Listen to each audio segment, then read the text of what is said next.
Question from Denise. It's a very good question, although Denise says this is probably a silly question. I have always been very curious about the framing on works of art in museums or galleries. Who chooses the frame? What is the process? Or are the frames surrounding works of art we see in galleries and museums the original? I ask because, although I can't now think of a specific example, there have been many times when I see a framed work of famous art and say to myself, why on earth did they put it in that? Well, generally speaking, very few old master paintings are in their original frames. And if an old master painting should happen to arrive in a museum or art gallery that has long cherished it with the original frame, they certainly wouldn't get rid of it, because often the frames are themselves absolutely magnificent things. Some of the frames, the huge gilded frames on, for example, the great Spanish artist Murillo's paintings. There was an exhibition at Dulwich a few years ago. The frames are absolutely amazing, and in fact, so amazing that the people who commissioned the paintings paid the framer more for creating this huge, very, very, very time-consuming gilded structure to house the altarpiece.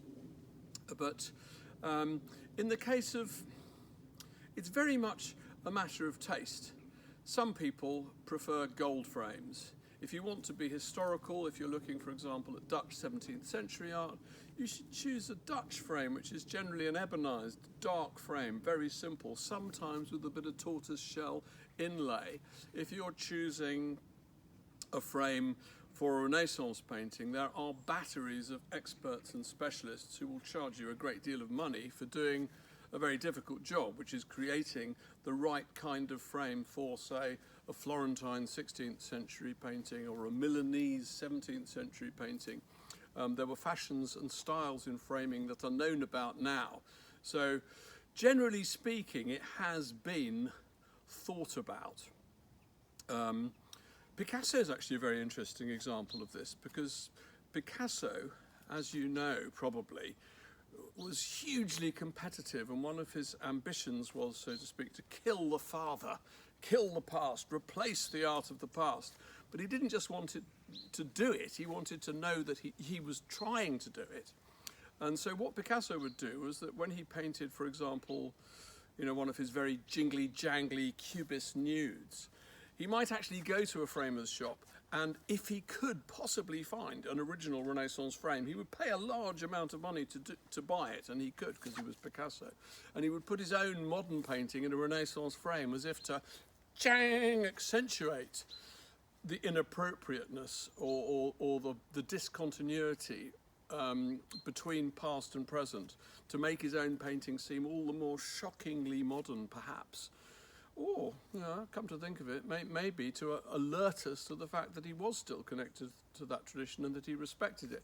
But, Picasso's choice of frames, in that sense, if you see a Picasso in an old master frame, there's a very, very strong chance that Picasso himself chose it. A lot of modern artists have preferred not to frame their work at all. If you think of Pollock or Rothko, they're aiming to create pictures that are almost like visual fields more than paintings, that are more like visual fields than images that you can catch in a single glance. So they certainly don't want anything interrupting your vision around the edge or anything calling attention to the fact that this is a finite object. They want you to stand fairly close. In Pollock's case, he wants you to stand fairly close to his image so that you can't actually see the edges of it, so it feels like a cosmos that's engulfing you.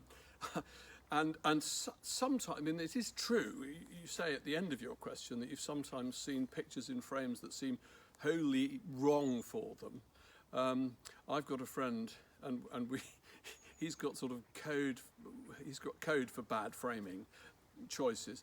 And there's a classic example of it is when you see a very modest painting, generally by, perhaps a 19th century left-wing artist who was painting little fragments of city life, someone like Manet or Degas.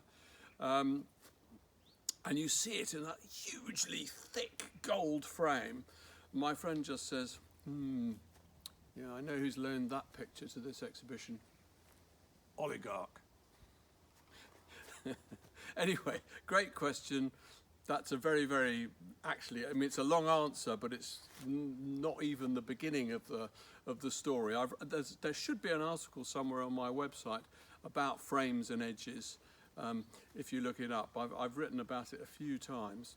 Anyway, thank you. Very interesting, thought-provoking question.